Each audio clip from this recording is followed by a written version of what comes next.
10장 7절부터 15절까지의 말씀을 가지고 선한 목자 예수님을 따르십시오 라는 제목으로 함께 은혜를 나누겠습니다. 관광용 경비행기 한 대가 사람들을 태우고 공중을 날고 있었습니다. 그런데 갑자기 조종사가 급하게 뛰어나오더니 그렇게 말하는 겁니다. 지금 비행기가 고장이 나서 곧 추락을 합니다. 현재 기내에는 저를 포함해서 5분이 타고 계십니다. 그런데 안타깝게도 기내 안에는 낙하산이 4개밖에 없습니다. 부디 살아남으시기를 바랍니다. 이러면서 자기가 낙하산 하나를 메고 얼른 뛰어내려 버리는 거예요. 이제 비행기에는 승객 4명과 낙하산 3개만 남았습니다. 서로 눈치만 보고 있다가 갑자기 한 사람이 벌떡 일어나니 나는 이 나라의 대통령입니다. 내가 죽으면 안 되죠. 이러더니 또 낙하산 가방을 메고는 뛰어내렸어요. 잠시 후에 한 뚱뚱한 사업가가 아무 말 않고 벌떡 일어나더니 주섬주섬 가방을 또 챙겨 매가지고 뛰어내렸습니다. 이제 낙하산이 한 대 남았고 승객은 2사람 남았습니다. 한 청년, 한 히피 청년과 50대 목사님이 남은 거예요. 서로 눈치만 보고 있는데 목사님이 이야기했습니다. 이복의 청년, 나는 예수님을 믿어 죽으면 천국 가네. 그러니 나는 걱정하지 말고 자네가 이 낙하산 메고 꼭 살아남게. 만약 살아남는다면 예수님 믿도록 하게. 이러고 양보를 해주신 거예요. 근데 그 말을 듣고 있던 히피 청년이 빙긋이 웃더니 그렇게 말했습니다. 목사님 걱정하지 마십시오. 낙하산이 2개가 남았습니다. 아까 뚱뚱한 아저씨가 제 가방을 메고 뛰어내렸거든요. 제임스 앨런이라는 사람은 그런 말을 했습니다. 적게 이루고 싶은 사람은 적게 희생하고 많이 이루고 싶은 사람은 많이 희생해야 한다. 러시아의 유명한 토스토옙스키, 이 사람 발음이 참 어려워요. 이 사람은 그렇게 말했어요. 사람이 행복하지 못한 것은 보람된 일에 자기 자신을 희생한 적이 없기 때문이다. 반대로 말하면 사람이 행복하려면 보람된 일에 자기 자신을 희생하면 행복을 찾게 된다는 이야기죠. 영국의 아더 헬프스 경은 그런 말을 했습니다. 어떤 종류의 것이든 희생 없이 얻을 수 있는 것은 단연코 아무것도 없다. 희생 없이는 아무것도 얻을 수 없다는 것입니다. 2차 세계대전 때 일본군은 태국에 있는 콰이강의 다리를 건설했습니다. 이는 동남아시아를 점령하려는 전략 가운데 매우 중요한 계획이었습니다. 군사와 군수물자를 실어 나르기 위해서 콰이강의 다리가 필요했습니다. 그 일을 위해서 일본군은 영국군 포로들을 데려다가 그 작업을 했던 거예요. 그런데 어느 날 한참 그 다리를 건설하고 있는데 다리를 건설하는 데 있어서 필요한 반드시 있어야 하는 중요한 물자 하나, 도구 하나가 사라진 겁니다. 일본군들은 생각할 때 영국군 포로들이 콰이강 다리를 건설하는 것을 방해하기 위해서 의도적으로 숨겼다. 이렇게 판단을 한 거예요. 그래서 연병장에 모든 영국군 포로들을 다 끌어내놓고 일본 군인들이 뺑 돌려 총을 들고 위협을 했습니다. 말하기를 빨리 너희들이 훔친 장비를 내놔라. 그럼 누가 도대체 그 장비를 훔쳐갔느냐? 셋 때까지 내놓지 않으면 너희는 다 죽는다. 다 죽이겠다. 위협을 했습니다. 그리고 숫자를 셉니다. 1, 2 이렇게 안 했겠죠? 일본이니까 뭐라고 했어요? 있지, 니 이렇게 숫자를 세고 있는 거예요. 다 침묵하고 어찌할 바를 모르고 있을 그 위험한 찰나에 한 영국군 장교 포로가 나서면서 얘기했습니다. 그건 내가 훔쳐서 며칠 전에 강에 버렸습니다. 그 말을 듣고 총성이 울렸습니다. 탕! 그리고 그 영국군 장로는 피를 흘린 채 죽고 말았습니다. 그런데 며칠 뒤에 일본군 창고에서 물에 던졌다고 말한 그 장비가 나타납니다. 한 일본군 병사가 그 장비를 가져다가 거기다가 잘 놔둬놓고는 깜빡 잊어버리고 말았던 것입니다. 영국군 장교는 다 몰살당할 위기에 처하니까 자기가 일부러 뒤집어 쓰고 스스로 희생함으로 영국군 포로들을 살려냈던 것입니다. 여러분, 세상에는 참 많은 지도자들이 있습니다. 근데 지도자라고 다 같은 지도자는 아니에요. 좋은 지도자가 있는가 하면 나쁜 지도자가 있습니다. 좋은 지도자와 나쁜 지도자 그것을 가르는 잣대는 뭘까요? 흔히들 좋은 지도자와 나쁜 지도자를 가르는 가장 중요한 잣대가 바로 희생이다라고 이야기합니다.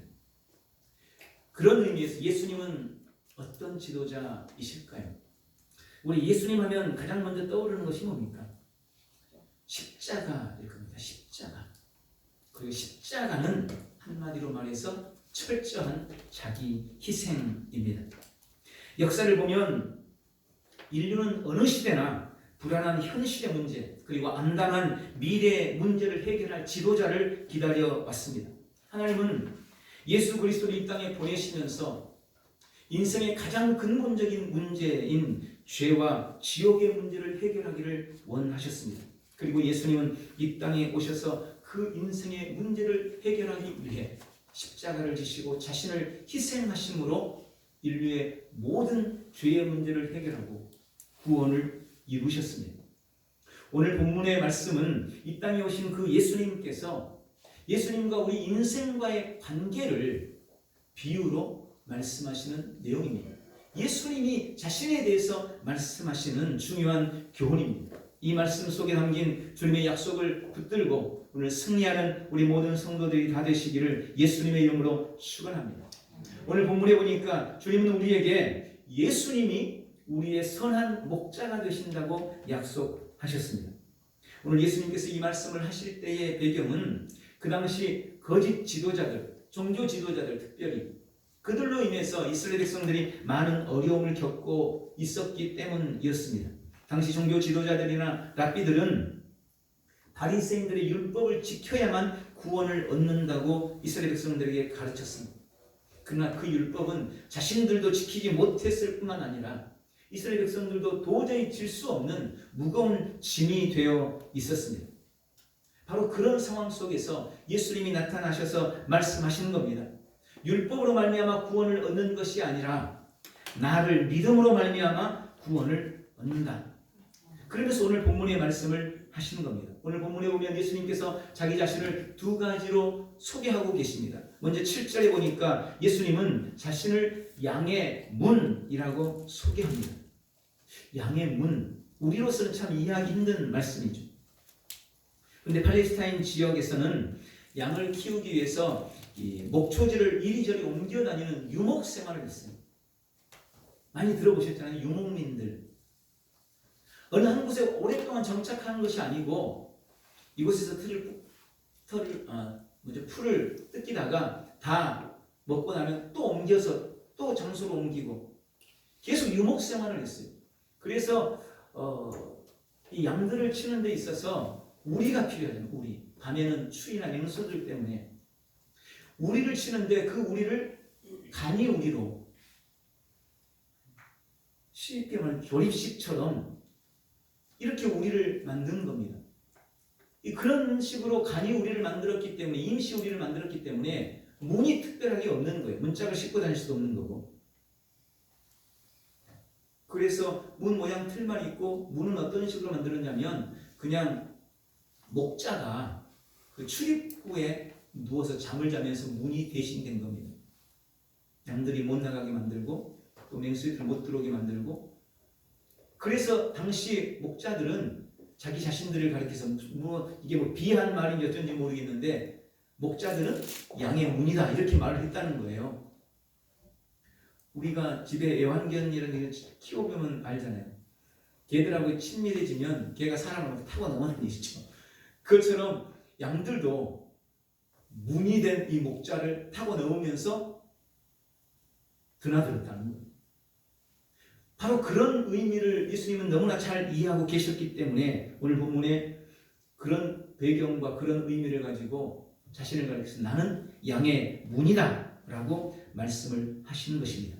9절 말씀에 보면 예수님은 자신을 양의 문이라고 하시면서 누구든지 나로 말미암아 들어가면 구원을 받는다 라고 말씀하시는 거예요. 여러분, 한밤중의 추위와 맹수의 위험으로부터 구원받는 길은 양의 문을 거쳐서 우리로 들어가는 거예요.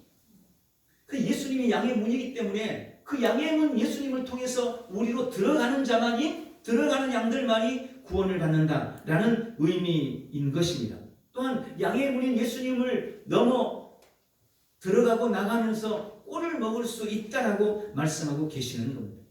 그리고 오늘 10절에 도둑이 오는 것은 도둑질하고 죽이고 멸망시키려는 것뿐이지만 내가 온 것은 양으로 생명을 얻게 하고 더 풍성히 얻게 하려는 것이다 말씀하시는 것입니다. 우리는 오직 구원의 문 대신 예수님으로 말미암아 생명을 얻고 더 풍성히 얻는 존재인 것을 믿으시기를 주님의 이름으로 축원합니다. 또 오늘 11절과 14절 보니까 예수님은 자기 자신을 가리켜서 나는 선한 목자다라고 말씀하십니다. 그 말씀을 무려 2번이나 반복하고 계시죠. 나는 선한 목자다. 성경에 보면 선한 목자가 있는가 하면 삭군 목자가 있습니다. 오늘 본문에도 비교가 되어 있죠. 여러분, 삭군 목자라는 말은 말 그대로 돈을 받고 양을 쳐주는 사람을 의미합니다. 이 삭군 목자라는 의미가 사실은 그렇게 나쁜 의미만은 아니에요. 여러분 직장 생활할 때 여러분 다 삭군인 거예요. 돈 받고 일하죠. 돈도 안 주는데 일하겠어요? 주인이나 그렇게 하는 거지. 주인은 내가 돈 못 받아도 내일이니까 하는 거죠. 그러나 일하는 사람은 다 삭군인 거예요. 그런 의미에서 꼭 나쁜 의미만은 아닙니다. 그런데 오늘 본문에는 이 삭군이라는 의미가 약간 다르게 좀 표현이 되어 있습니다. 삭군 목자는 돈을 받고 양을 쳐주는 사람인데 양이 말 그대로 제 양이 아니에요. 그러니 그 양을 위해서 위험을 감수하거나 생명의 위험을 무릅쓸 이유가 없는 것입니다. 만약 맹수가 오면 해볼만 하면 자기가 쫓아내겠지만 그렇지 않으면 양을 두고 목숨은 건져야 될 거 아니에요. 그러니까 도망쳐버리고 마는 거예요. 돌아와서 양이 몇 마리 죽어있으면 자기가 싹 받은 것 중에 대가를 지불하면 그걸로 끝나는 거예요. 이게 삭군 목자라는 것입니다. 그에 비해 선한 목자는 양의 주인이 되는 목자를 의미하는 것입니다. 양이 자기 양이에요. 그러니 자기 양을 지키기 위해서 위험을 무릅쓰는 것입니다. 죽음도 때로는 불사할 수 있는 것입니다. 본문에는 이 선한 목자의 특징을 3가지로 말씀하고 있습니다. 그리고 그것은 우리의 선한 목자이신 예수님의 모습이기도 합니다. 첫 번째로 14절에 보니까 선한 목자는 내 양을 압니다. 자기 양을 잘 알아요. 선한 목자는 자기 양 한 마리 한 마리를 너무나 잘 압니다. 양의 생김새나 특징을 잘 알고 개별적으로 관리를 합니다. 이 양은 뭘 좋아하는지, 이 양은 이걸 먹어서는 안 된다, 저 양은 몸이 처음부터 좀 허약해. 양의 특징을 너무나 잘 알고 있다는 거예요. 하나하나를 친밀하고 세밀하게 살핀다는 것입니다. 그것이 선한 목자의 특징입니다. 여러분, 예수님은 우리의 선한 목자이십니다. 예수님은 우리 한 사람 한 사람을 너무나 잘 알고 계십니다. 나를 너무 잘 알고 계세요. 나의 형편을 알고 계십니다. 나의 사정을 너무 정확히 알고 계십니다. 나의 고통이나 나의 아픔이나 나의 부족함이나 지금 나의 모든 필요도 우리 주님이 알고 계십니다. 내 재능도 내 장점도 나의 비전과 꿈도 우리 주님은 속속들이 알고 계세요. 그래서 우리를 가장 잘 인도해 주실 수 있으신 겁니다. 그 주님이 나의 선한 목자라고 말씀합니다. 두 번째로 오늘 15절에 보니까 선한 목자는 양을 위해 목숨을 버립니다. 선한 목자는 양을 위해 자신의 책임을 다합니다. 그게 자기 양이기 때문에 그런 거예요. 도둑과도 싸우고 맹수와도 싸웁니다. 삭군 목자처럼 도망치지 않습니다. 양을 지키기 위해서 목숨을 겁니다. 선한 목자이신 우리 예수님은 이 땅에 오셔서 우리를 위해 십자가를 지시고 자신의 목숨을 내어 놓으셨습니다. 예수님의 그 죽음은 온 인류를 구원하기 위한 것이었습니다. 주님의 십자가의 죽으심으로 온 세상의 구원의 길이 열린 겁니다. 그러나 예수님은 온 인류를 위해서 이 땅에 오셨지만 혹 이 땅에 나 혼자 있었을지라도 그분은 기꺼이 나를 위해 십자가를 지시고 나를 위해 자기 자신을 내어놓으실 수 있으신, 내어놓으셨을 나의 선한 목자이십니다. 이 사실을 믿으시기 바랍니다. 나 혼자 있었을지라도 주님은 기꺼이 자신을 나를 위해 내어놓으셨을 거예요. 그것이 선한 목자이신 우리 예수님의 모습인 것입니다. 지금도 주님은 우리를 그렇게 사랑하고 계십니다. 그리고는 16절 세 번째로 선한 목자는 우리의 들지 아니한 다른 양을 인도하십니다. 여러분 누가복음 18장에는 잃어버린 양에 대한 비유가 나옵니다. 잃어버린 한 마리 양. 선한 목자는 우리 안에 들어가 있는 99마리의 양을 사랑하지만 이미 그들은 우리 안에 들어와 있기 때문에 잃어버린 그 한 마리 양, 그 양을 찾아 온 산을 헤맨다는 거예요. 그게 선한 목자의 특징입니다. 잃어버린 한 마리 양을 찾으시는 선한 목자. 그 양을 찾을 때까지 찾고 찾으시는 분이시라고 성경은 말씀하십니다. 그게 선한 목자의 특징이라는 거예요. 주님은 지금도 잃어버린 양을 찾기 위해 애쓰십니다. 그리고 우리도 그 잃어버렸던 양이었습니다. 세상에 지금도 잃어버린 수많은 양들이 있습니다. 주님은 그들을 찾기를 간절히 원하시고 그들이 돌아오기를 간절히 바라고 기다리고 계십니다. 오늘 예수님은 자신이 우리의 선한 목자가 되신다고 약속하십니다. 시편 23편 1절 너무나 유명한 말씀이죠. 여호와는 나의 목자시니 내게 부족함이 없으리로다. 다윗은 일찍이 주님을 자신의 목자로 인정했습니다. 그리고 그 목자이신 주님 안에서 나에게는 부족함이 없다고 고백합니다. 베드로전서 2장 25절에 너희가 전에는 양과 같이 길을 잃었더니 이제는 너희 영혼의 목자이신 이에게 돌아왔느니라. 베드로는 우리가 이전에는 목자를 잃은 어린 양처럼 방황했다고 말합니다. 그러나 지금은 우리 영혼의 목자이신 예수님께로 돌아왔다고 말씀하십니다. 여러분 우리의 목자, 내 영혼의 목자, 그분이 우리 예수님이십니다. 예수님은 천국으로 들어가는 유일한 문이십니다. 예수님은 길 잃고 헤매이는 우리 인생들의 선한 목자가 되십니다. 우리 영혼의 참 목자이십니다. 예수님을 삶의 목자로 모시고 인정하는 삶에는 부족함이 없는 은혜가 있습니다. 오늘 이 약속의 말씀을 굳게 붙잡으시고 선한 목자이신 예수님으로 말미암아 생명을 얻되 더 풍성히 얻는 복된 성도들 다 되시기를 예수님의 이름으로 축원합니다. 그러므로 우리 영혼을 파멸로 이끄는 도둑과 사꾼을 주의하시기 바랍니다. 예수님 당시 이스라엘 백성들은 잘못된 지도자들로 인해서 엄청난 고난과 고통을 겪어야만 했습니다. 바리새인들과 서기관들 그리고 율법사들은 자신의 기득권을 위해서 백성들에게 율법과 전통과 장로의 유전의 짐을 지웠습니다. 그것을 지켜야만 한다고 계속해서 그 일을 강요했습니다. 예수님은 그들을 향해서 말씀하십니다. 너희는 너희 자신도 천국에 들어가지 못하면서 천국으로 들어가는 자들을 가로막아 선 자들이다. 그들을 신랄하게 비난했습니다. 율법을 지켜야 된다고, 전통을 지켜야 된다고, 유전의 짐을 지우고 그들에게 고통과 아픔을 주는 종교 지도자들을 향해서 너희는 너희 자신도 천국에 들어가지 못하면서 천국으로 들어가는 자들을 나가선 자들이다 라고 하면서 그들을 비난한 것입니다.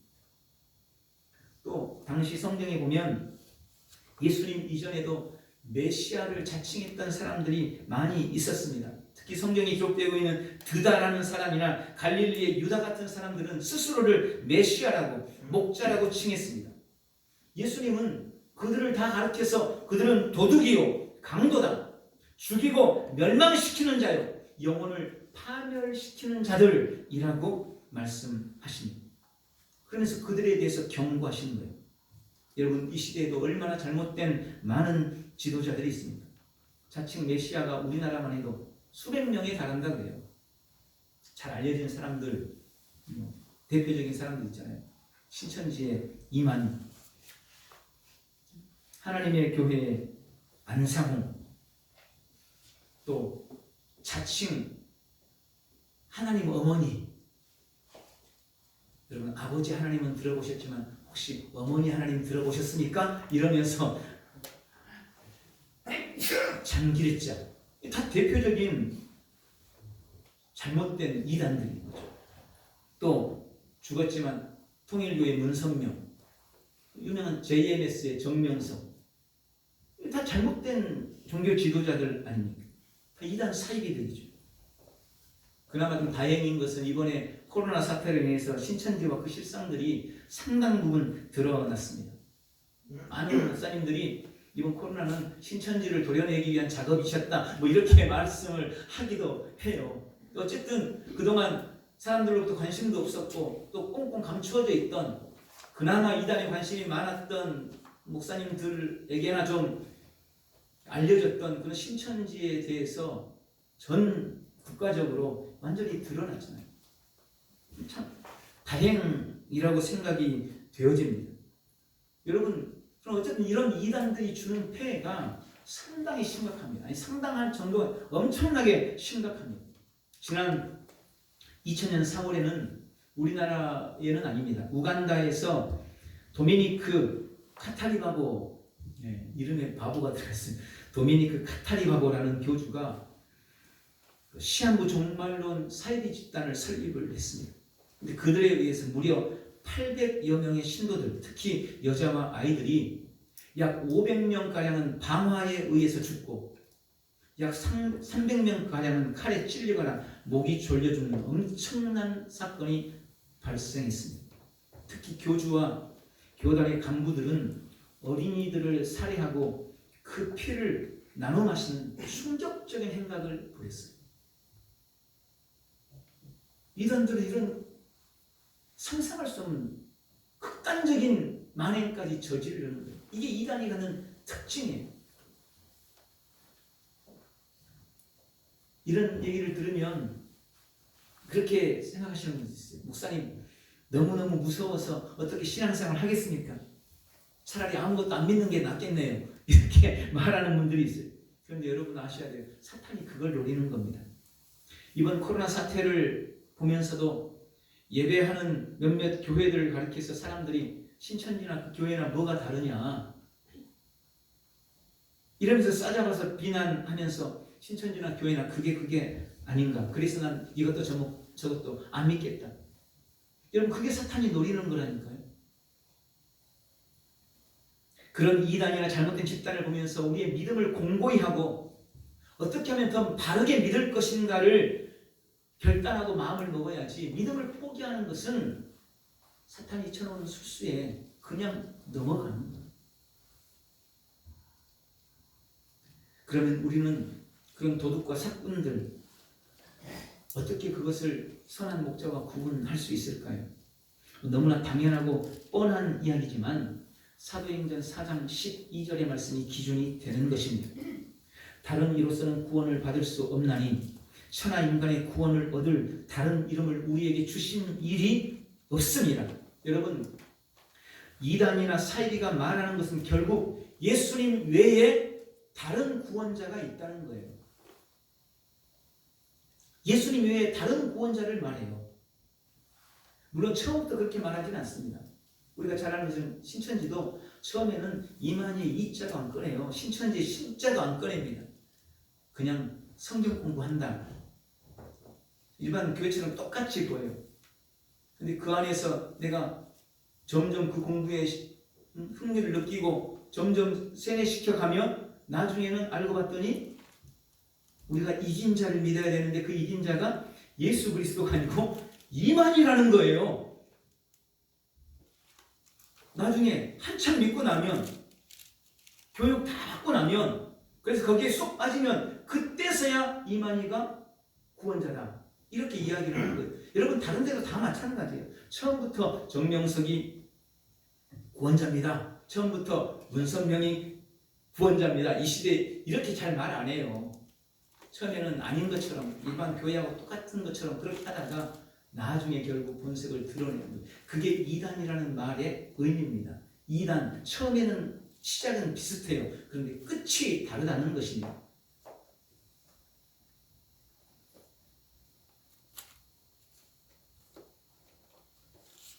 누구를 불문하고 그것이 사람이든 관념이든 철학이든 누구는 사람을 통해서 구원받는다고 말하지만 누군가는 관념을 통해서 어떤 철학을 통해서 또 과학을 통해서 심지어는 외계인을 신봉하는 이단도 있어요. 이런 걸 통해서 구원을 얻는다고 이야기하는 거예요. 또 그 시대는 이런 구원자, 이 시대는 이런 구원자, 시대와 문화와 사상과 때를 불문하고 예수님 외에 다른 구원을 말하고 있다면, 다른 구원자를 말하고 있다면 그게 이단인 겁니다. 내가 10년을 다녔어요. 그런데 10년 다니는 동안은 한 번도 그런 적이 없는데 어느 날부터인가 예수님 말고 다른 구원자가 있다고 슬며시 이야기 시작해요. 그럼 내가 몇 년을 믿었던 그건 잘못된 겁니다. 나오셔야 돼요. 내가 그곳에 다니면서 오래 다녀가지고 지도자가 됐어요. 구역장도 되고 교구장도 되고 심지어 목사도 되고. 그런데 어느 날부터인가 예수님 말고 다른 구원자를 말하는 거예요. 그럼 잘못된 거예요. 나오셔야 돼요. 다른 길은 없습니다. 다른 이름은 없습니다. 오직 예수님만이 우리의 선한 목자고 유일한 구원자이십니다. 예수님이 경계하셨던 도덕과 사건을 주의하고 오직 선한 목자이신 예수님만 믿는 복된 성도들이 되시기를 예수님의 이름으로 축원합니다. 마지막으로 선한 목자이신 예수님만 따라가십시오. 오늘 14절 15절에 나는 선한 목자라, 나는 내 양을 알고 양도 나를 아는 것이 아버지께서 나를 아시고 내가 아버지를 아는 것 같으니 나는 양을 위하여 목숨을 버리노라. 여러분, 나는 그분의 양입니다. 그래서 그분이 나를 너무나 잘 아십니다. 그리고 내가 목자를 압니다. 여러분 그렇습니까? 여러분이 그렇습니까? 그렇다면 내가 주님의 양이 된 바로 그 순간부터 주님은 나를 위해 목숨을 버리십니다. 그리고 실제로 예수님은 이 땅에 오셔서 바로 나를 위해 자신의 목숨을 십자가에서 내어놓지 않으셨습니까? 바울은 이에 대해서 이렇게 말합니다. 로마서 8장 32절 자기 아들을 아끼지 아니하시고 우리 모든 사람을 위하여 내어주시니가 어찌 그 아들과 함께 모든 것을 우리에게 은사로 주시지 않겠느냐. 주님은 우리 인생의 온갖 필요를 알고 계시고 그 필요를 채워주시는 분이십니다. 아들을 우리를 위해서 내어주신 그분은 다른 걸 아끼지 않으세요. 아들과 함께 다른 모든 것을 우리에게 넉넉히 주시는 분이시라고 성경은 말씀하고 계십니다. 자신의 목숨도 내어주신 그분이 우리를 위해서 다른 무엇을 아끼시겠습니까? 그러므로 이 목자이신 예수님을 일평생 따름으로 주님이 주시는 그 풍성한 은혜와 사랑을 날마다 누려나가는 귀한 성도들이 꼭 되시기를 바랍니다. 몇 년 전 국민일보에 조금은 엉뚱한 기사가 실렸습니다. 신앙생활을 하면 지갑이 두둑하게 된다. 이게 기사의 제목이었어요. 일반적으로 교회를 다니거나 신앙생활을 하면 경제적으로 손해라고 생각하는 사람들이 많습니다. 그게 상식이라는 거예요. 왜요? 시간도 뺏기지. 그죠? 시간도 투자해야 되지. 가면 그냥 갈 수 없으니까 헌금도 해야 되지. 뭐 이러니까 내가 물질적으로 손해라는 생각을 갖는 거예요. 그게 상식적인 생각입니다. 그런데 사실을 알고 봤더니 그렇지 않다는 연구 결과가 나왔다는 것입니다. 미국의 MIT 경제학교 조나단 그루버 교수가 2005년 10월 25일 전미경제연구소에서 종교시장 구조와 종교 참여 및 그 결과 종교는 유익한가? 라는 논문을 발표했습니다. 이 논문에 이런 내용이 있어요. 예배 출석률이 2배가 되면 가계소득이 9.1%, 약 10%가 증가하게 되고 복지 지원을 받지 않고 자립기반을 마련하게 되고 이혼할 확률도 4% 줄어든다. 그루버 박사는 그 이유를 이렇게 분석했습니다. 신앙생활을 하는 사람들은 노동시장에서 성공을 방해하는 일상적인 문제들에 대한 정신적 중압감이 덜하기 때문에 더 성공할 수 있다. 좀 쉽게 말하면 신앙심이 강할수록 일상의 문제에 대해서 스트레스를 받지 않기 때문에 교회에 더 자주 가고 더 많이 가는 사람은 노동시장이나 결혼시장에서 성공하기가 훨씬 더 쉽다는 것입니다. 여러분, 이 구르바 박사의 연구 분석은 충분히 일리가 있습니다. 신앙을 가진 사람들은 신앙 때문에 스트레스를 덜 받는다는, 정신적으로 건강한 가운데 일을 하기 때문에 일의 효율도 높고 그래서 지출하는 경비에 비해서 훨씬 더 많은 이익을 남긴다는 거예요, 삶에. 그러나 이분이 미처 언급하지 못한 것이 있습니다. 이분이 미처 모르는 한 가지 사실이 있습니다. 그것은 바로 주님이 주시는 은혜와 복입니다. 여러분, 예수님을 믿고 주님을 목자 삼고 사는 사람들이 그저 스트레스를 덜 받아서 내가 삶에 어떤 유익을 얻는 것이 아니라 하나님께서 주시는 복을 삶에 누리기 때문에 그 삶이 풍성해진다는 거예요. 이걸 믿으셔야 돼요. 창세기 26장에 나오는 이 이삭의 복처럼 믿음의 사람들은 다른 사람들이 파서는 안 된다고, 파봤자 물이 안 나올 거라고 얘기하는 그곳에 가서 물을 파면 그곳에서 물이 나오는 거예요. 우물을 파면. 또 그곳에서 혹시 다른 사람들이 방해 때문에 나가더라도 다른 곳에 우물을 파면 그곳에 또 물이 터지는 거예요. 이게 믿음의 사람들이 갖는 특징입니다. 이것이 믿음의 사람들에게 주님이 주시는 축복이라는 것입니다. 그런 거예요. 양의 문 대신 예수님 안에 거하는 사람들은 주님의 인도를 따르기 때문에 땀 흘려 수고하면 수고할수록 반드시 더 풍성한 열매를 다른 사람들로 더 많이 누리는 복을 받게 된다는 것입니다. 선한 목자이신 주님이 우리를 이끌고 계시기 때문에 영혼이 잘되는 같이 범사가 잘되고 강건한 복을 누리게 된다는 것입니다. 그건 어떤 특별한 일이 아니라 예수 믿는 사람들에게 주님이 약속하신 당연한 결과라고 성경은 말씀하십니다. 나의 모든 필요, 여러분의 모든 필요를 아시는 주님은 오늘도 주님을 목자 삼고 살아가는 모든 이에게 아끼지 않고 은혜를 주시는 분이십니다.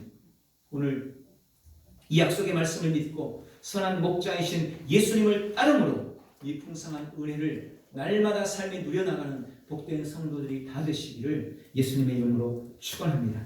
기도하겠습니다.